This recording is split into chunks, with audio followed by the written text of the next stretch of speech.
Welcome to our channel Vision classes by Raju sir. आज हम लोग फिर से क्लास 10th के वीवीआई थ्योरम के बारे में पढ़ेंगे, जो एग्ज़ाम के नज़रिए से बहुत ज़्यादा इम्पोर्टेंट होता है। तो इस थ्योरम का स्टेटमेंट क्या कहता है और हमें उसमें सिद्ध क्या करना है, सबसे पहले हम इन सभी बातों को समझते हैं, उसके बाद हम लोग सिद्ध करेंगे। तो आइए, उसका स्टेटमेंट अर्थात उनका कथन कहता है, यदि कोई दो त्रिभुज समरूप होते हैं तो उनके क्षेत्रफलों का अनुपात उनके सम्मुख भुजाओं के अनुपात के वर्ग के बराबर होता है। इस बात को समझिए, कोई दो त्रिभुज है, यदि वो दोनों त्रिभुज समरूप है तो क्या होता है, तो उनके जो क्षेत्रफलों का अनुपात होगा वो उनके सम्मुख भुजाओं के अनुपात का वर्ग जो होगा ना, उसके बराबर होगा। यही हमें इस थ्योरम का स्टेटमेंट अर्थात इस थ्योरम का कथन कहता है। अब चलिए, सबसे पहले मैं फिगर बना के आप लोगों को दिखाता हूं। मैं एक ABC त्रिभुज बनाया और दूसरा त्रिभुज में एक DEF बना।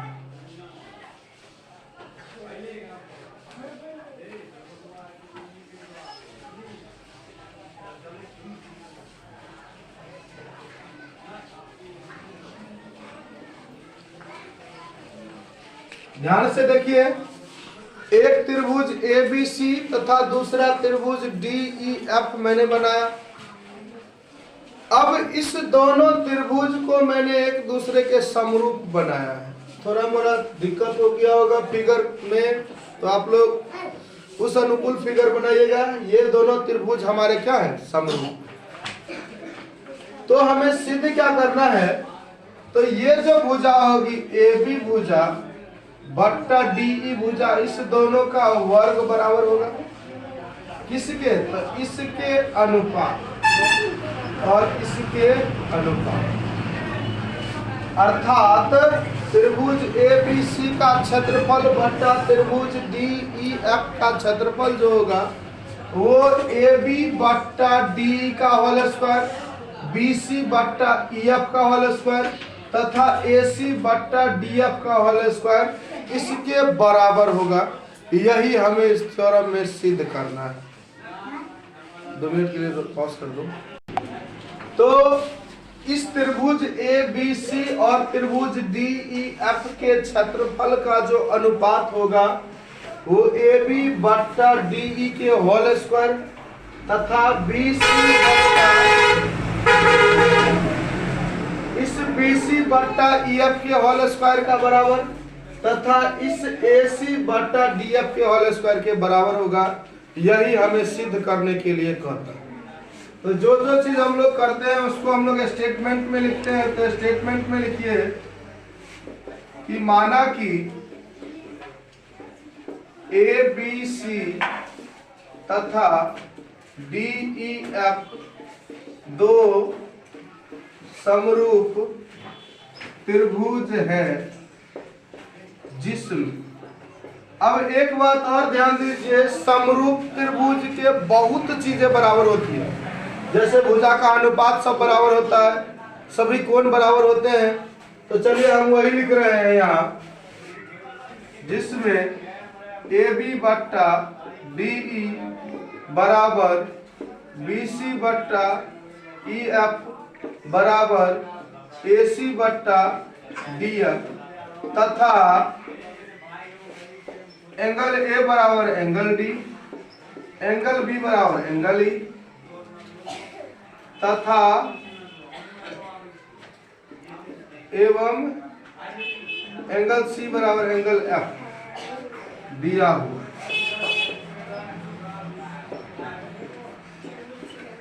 तो हमें सिद्ध करना है कि त्रिभुज ABC का क्षेत्रफल बट्टा त्रिभुज DEF का क्षेत्रफल बराबर ए बी बट्टा डी ई का होल स्क्वायर बराबर बी सी बट्टा एफ का होल स्क्वायर बराबर ए सी बट्टा डी एफ का होल स्क्वायर इसके बराबर होगा। ये हमें सिद्ध करना है। अब हम लोग रचना करते हैं तो उस रचना को लिखते हैं। तो हम क्या कर रहे हैं, रचना ए से इस BC पर ए एन लंब डाल रहे हैं, डी से इस EF पर DM लंब डाल रहे हैं। रचना क्या किए, तो BC पर AN तथा EF पर DM लंब डाल DM लंब डाल। अब प्रूफ में चलते हैं। तो एरिया ऑफ त्रिभुज ABC बट्टा एरिया ऑफ त्रिभुज DEF बराबर, हम लोग जानते हैं त्रिभुज का क्षेत्रफल बराबर 1/2 गुने आधार गुने ऊंचाई। तो हम लोग वही डाल देते हैं, आधार गुने ऊंचाई। ये हमारा हो गया 1/2 गुने आधार हमारा BC है। ऊंचाई के बारे में मैं थेल्स प्रमेय में बढ़िया से बताया हुआ था कि आधार पर जो डाला गया लंब होता है वही ऊंचाई होता है, अर्थात AN इसके लिए 1/2 गुने इसका हो गया EF गुने DM। 1 से 1/2 से 1/2 कट गया, इसीलिए हमारा आ गया एरिया ऑफ त्रिभुज ABC बट्टा एरिया ऑफ त्रिभुज DEF बराबर BC बट्टा EF गुने AN बट्टा DM। यहाँ इसको मैं समीकरण 1 मान लेता। चलिए यहाँ तक लिखिए, तेजी में उतार लीजिए, उसके बाद मैं मिटाऊंगा तेजी में।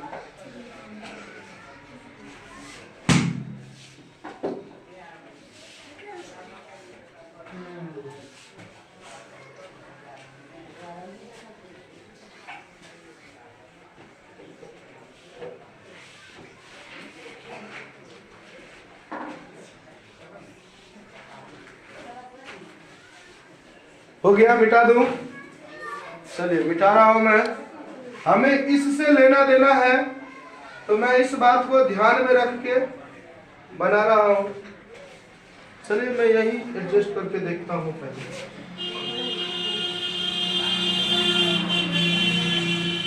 अब हम दो त्रिभुज में चलते हैं, त्रिभुज ABN तथा त्रिभुज DEM में चल रहे हैं। तो हमारा जो ये एंगल B है बराबर एंगल E है, ये दिया हुआ है स्टेटमेंट में, ध्यान से देखिए। अब देखिए ये जो एंगल ANB है अर्थात एंगल N बराबर हमारा इस त्रिभुज का एंगल DME है, बराबर लंब डाला हुआ अर्थात 90 डिग्री। अब इसीलिए A समरूपता के गुण से, A समरूपता के गुण से हमारा हो गया त्रिभुज ABN बराबर समरूप है त्रिभुज DEM। ध्यान से देखिए, त्रिभुज ABN और त्रिभुज DEM में चला तो एंगल B बराबर एंगल E दिया हुआ है स्टेटमेंट में। मैं लिखा इस त्रिभुज में AB बट्टा DE बराबर BC बट्टा EF बराबर AC बट्टा DM, ये दिया हुआ है, मैं यहाँ लिख दिया। दूसरा एंगल A बराबर एंगल D, एंगल B बराबर एंगल E, एंगल C बराबर एंगल F। दो समरूप त्रिभुज की सभी कोने बराबर होती है एक दूसरे की, और उनके भुजाओं का अनुपात भी बराबर होता है, यह सिद्ध किया हुआ है 9th में। अब चलिए यहाँ ध्यान दीजिए, तो हमें इस दोनों त्रिभुज में चले हम, तो एंगल बी बराबर एंगल ई स्टेटमेंट से मिला हुआ था हमें। दूसरा, हमने इसी त्रिभुज एबीसी में बीसी पर ए एन लंब डाला, यहां ध्यान दीजिए, तो ये एन लंब है। और दूसरा, इसी तरह से ईएफ पर डी एम अर्थात एम लंब डाले, तो ये हम लिख दिए एन और ये एम, एंगल एन और एंगल एम जो है हमारा लंब है अर्थात 90 डिग्री। ए समरूपता की कसौटी से हमें प्रूफ हो गया, जब कोई भी त्रिभुज समरूप हो जाता है तो समरूप त्रिभुज के भुजाओं का अनुपात बराबर होता है। तो ए बी बट्टा डी बराबर ए एन बट्टा हमारा डीएम। ध्यान से देखिए, इधर से ए बी तो इधर से डी, इधर से ए एन तो इधर से डीएम। अब चलता हूं मैं समीकरण 1 से, समीकरण 1 से। चलिए मैं इस स्टेटमेंट को और इसको मिटा रहा हूं, शायद जगह थोड़ा बच जाए।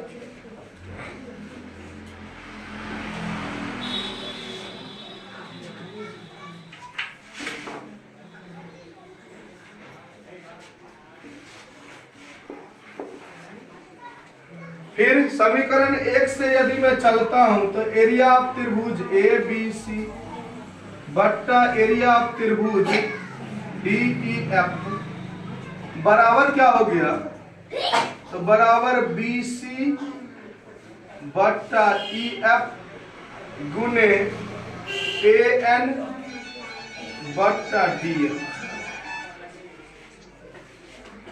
यहां देख लीजिए, ए एन बट्टा डी एम हमारा आया है समरूप त्रिभुज से, इसको लिख देते हैं समीकरण 2। तो हम यहां लिखते हैं बी सी बट्टा ई एफ गुने ए बी बट्टा डी, समीकरण 2 सेकेंड यहां तक उतारिए तेजी में।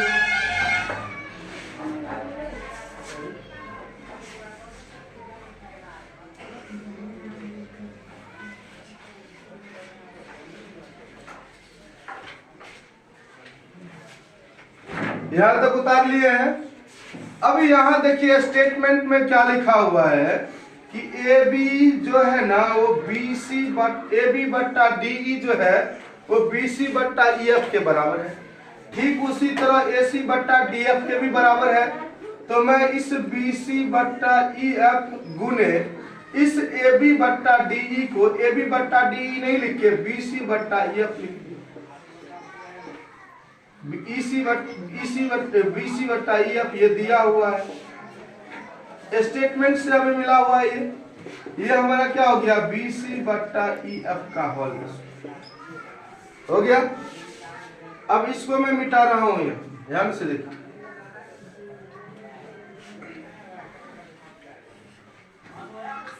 अब यही हो गया, इसीलिए एरिया ऑफ त्रिभुज ए बी सी बट्टा एरिया ऑफ त्रिभुज डी ई एफ बराबर, जब ये बराबर हो गया तो इसी के बराबर बीसी के बराबर है ए बी बट्टा डी, स्टेटमेंट में इसका होल स्क्वायर बराबर ये हो गया बीसी बट्टा ई एफ, इसका होल स्क्वायर बराबर हमारा हो गया ये ए सी बट्टा डी एफ का होल स्क्वायर। यही हमें इसमें सिद्ध करना था, यही हमें सिद्ध।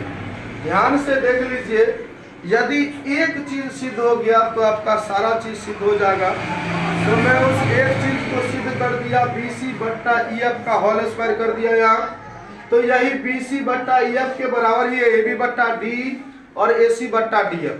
तो इसका जब ये इसका होल स्क्वायर हो गया तो मतलब ए बी बट्टा डी का होल स्क्वायर बराबर बीसी बट्टा ई एफ का होल स्क्वायर बराबर ए सी बट्टा डी एफ का होल स्क्वायर। एग्जाम के नजरिए से बहुत ज्यादा भी आए हैं, तो आप लोग को यकीन है इसमें कुछ समझने को मिला होगा, सीखने को मिला होगा।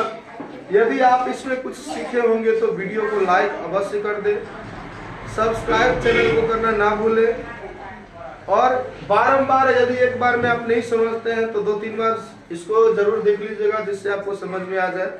यकीन है मुझे कि आप लोगों को एक ही बार में समझ में आ जाएगा। मिलते हैं नेक्स्ट वीडियो में, फिर वही बीबीआई टॉपिक को लेकर चलेंगे। Good bye.